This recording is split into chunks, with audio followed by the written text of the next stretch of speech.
Hallo, hier ist der Ralf von Jördeland. Herzlich willkommen hier in unserer Silvesterjörde. Ich möchte euch gern kurz unser Silvestermenü vorstellen. Es gibt als Hauptgericht gibt's eine Lammkeule, die darf jetzt noch eine Weile vor sich hingaren. Und als Beilage gibt es Ful Medames, das sind ägyptische Bohnen, die auch relativ lang auf dem Feuer gegart wäre, sodass sie relativ mehlig und weich gekocht sind, mit reichlich orientalische Gewürze dazu.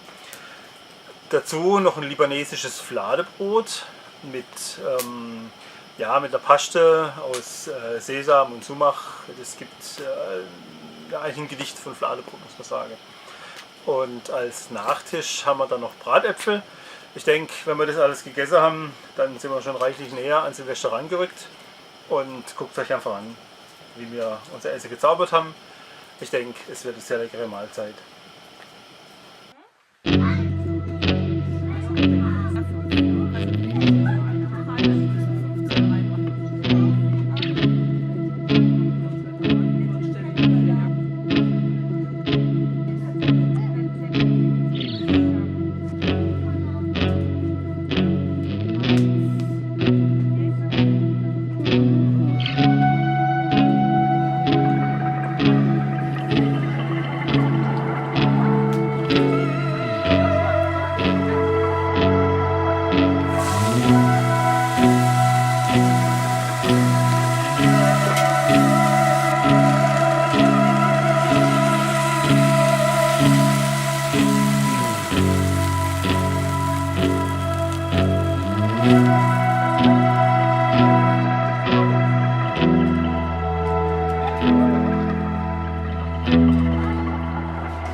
Ja, dann sage ich Dankeschön fürs Zuschauen.